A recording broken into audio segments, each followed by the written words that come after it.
from WVLT. It's just disheartening. I don't know how you can treat people the way that they have treated me. A woman fired while on maternity leave, what she saw that she thinks led to her termination. Plus, a lot of events in downtown Knoxville this weekend, leading to a lot of road closures. We'll tell you which ones to be aware of. Plus, school bus drivers face stiff penalties for texting while driving.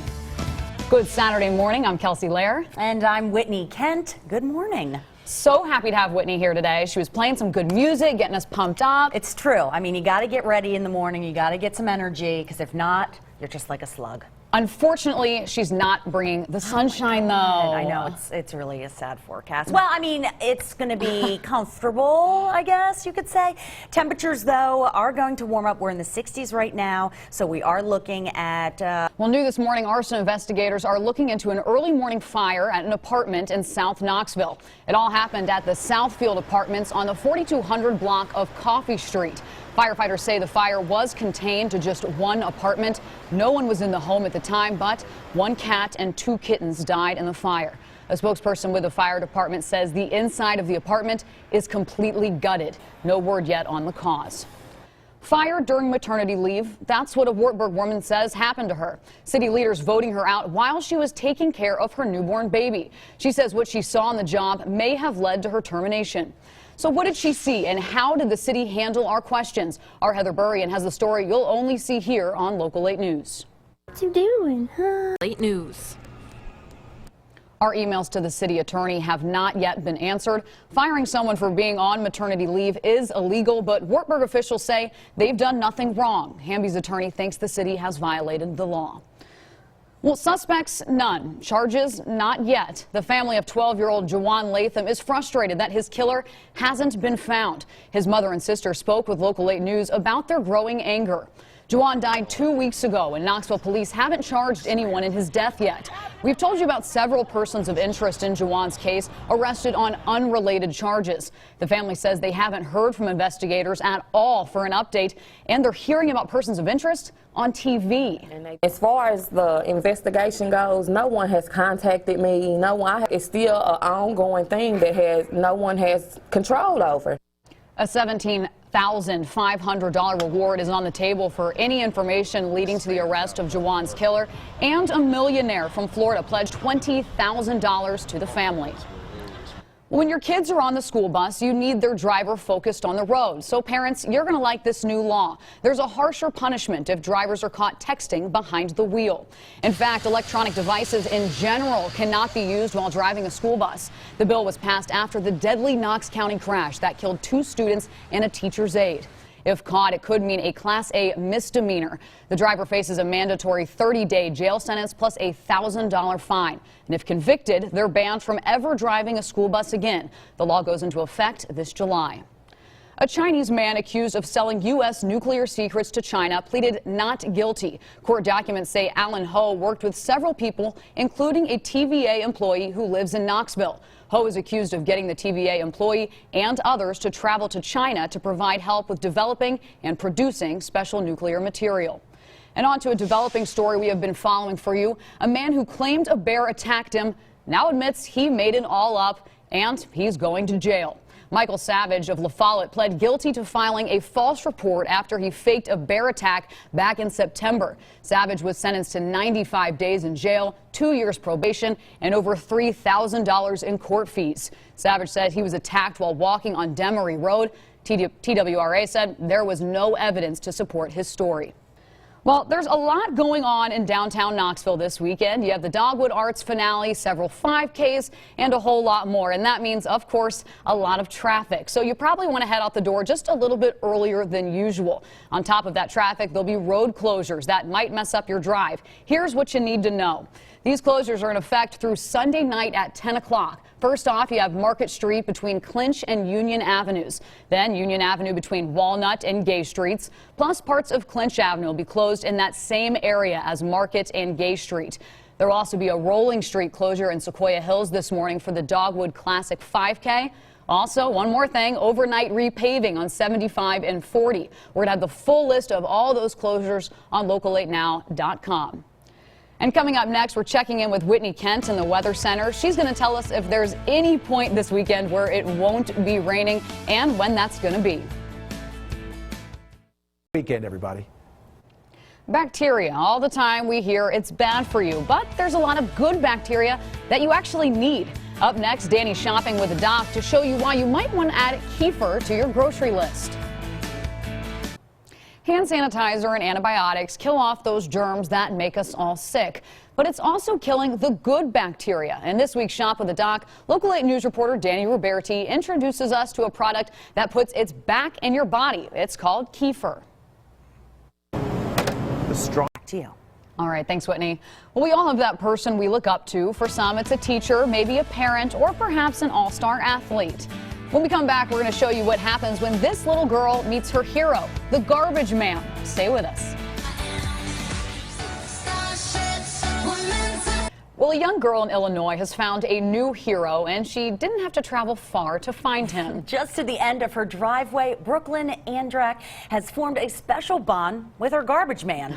Brooklyn loves the flashing lights and horn of the garbage truck and had always smiled and waved to the man who drove it. Brooklyn was anxious to meet him, and it turns out Delvar Dobson was anxious to meet her too. Oh my gosh. Brooklyn decided she wanted to do something nice for Delvar and brought him a cupcake. It turns out it was Delvar's birthday just days before, and he hadn't gotten any presents.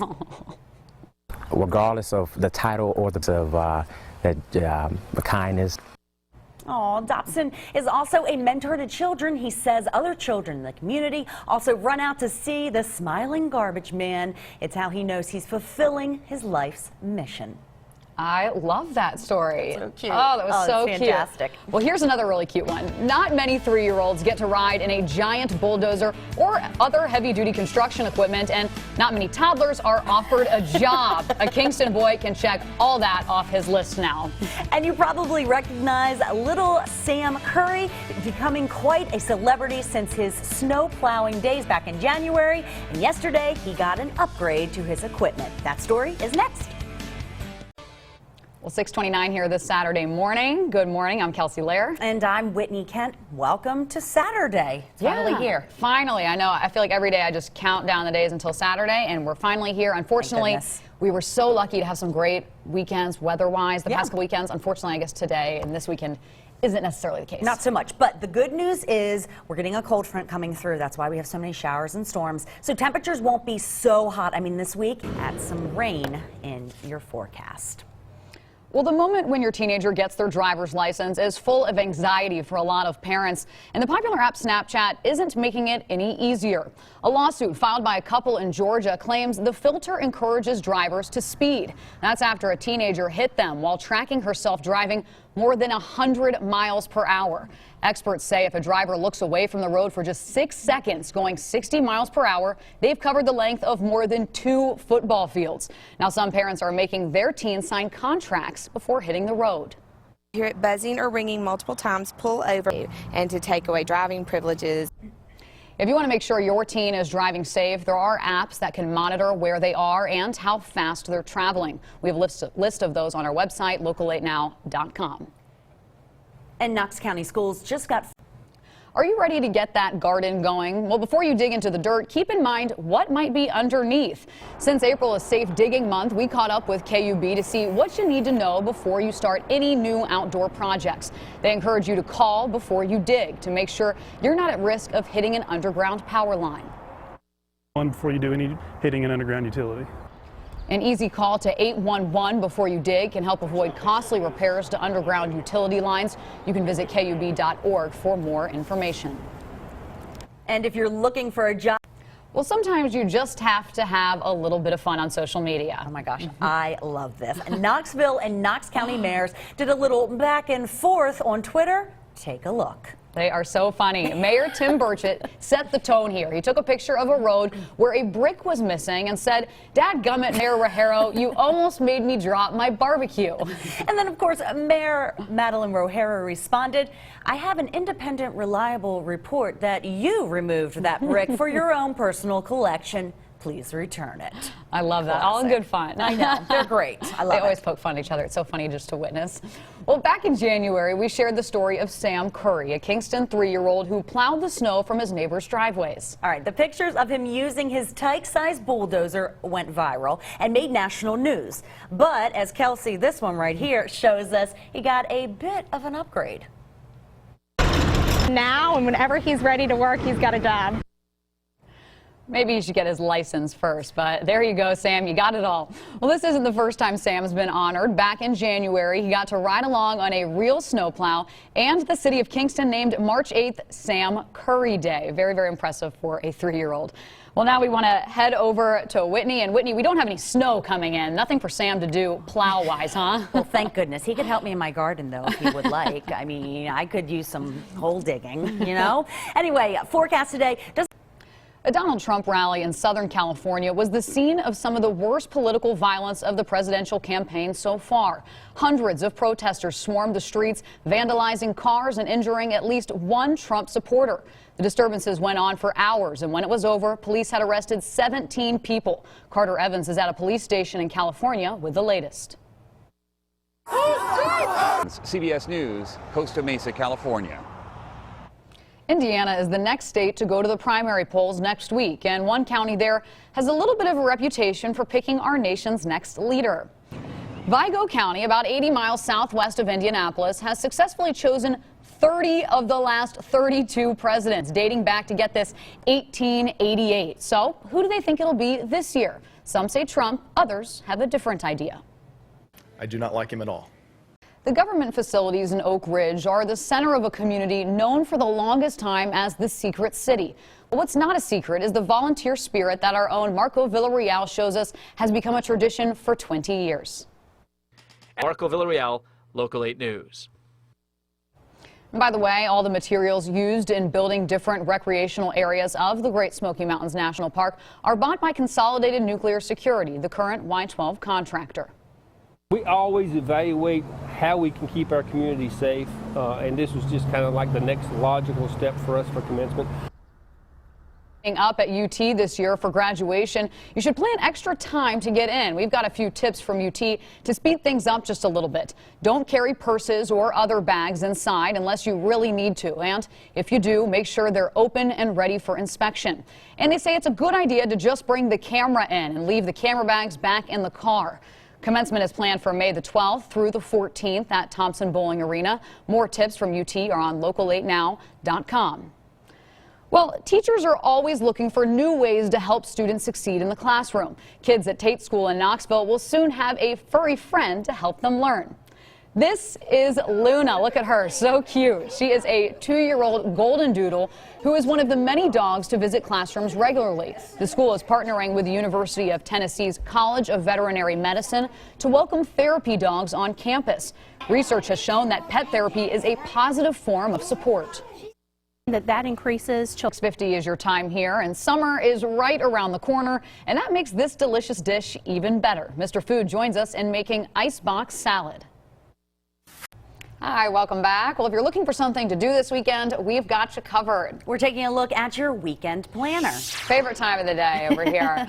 Well, this first event is perfect to do with the entire family, and it's for a good cause. Yes, today is March for Babies. The fundraiser is at the zoo, and it's hosted by the March of Dimes, which is a charity that helps raise awareness and funds for premature babies. With a donation of $10, you have access to the zoo all day. There'll be face painting, balloons, music, fun contests. Whitney, it sounds like it's right up your alley. Take Lucy there. All of that fun starts at 10 a.m. this morning. Oh, and I love this. Knoxville pet lovers, the next event is for you. Why? Well, because you got to pack up your furry friends and head to Kingston Pike, because that's where the Village of Veterinarian Pet Fair It's here. Today. It's real, and it's here, and it's in town. The event is at 11301 Kingston Pike. Bring Fido or Fluffy to meet police dogs.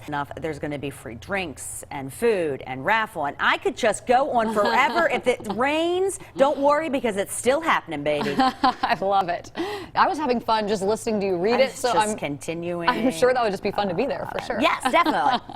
We also want to remind you, unfortunately, it's the last weekend for the Dogwood Arts Festival. But don't worry, I'll be back next year, and everything will start at 10 a.m. this morning. This weekend, Market Square and surrounding streets will be transformed into a vibrant art fair featuring artwork of local and regional artisans, live entertainment on not one, not two, but 3 stages, culinary art demonstrations, activities for children, food trucks, and much, much more. That's going to wrap up tonight at 9 o'clock. And coming up at 7 o'clock, we're going to tell you about a fire that happened overnight in South Knoxville. Plus, Gatorade did a tribute to Peyton Manning like no other has seen before. You won't want to miss it, so stay with us.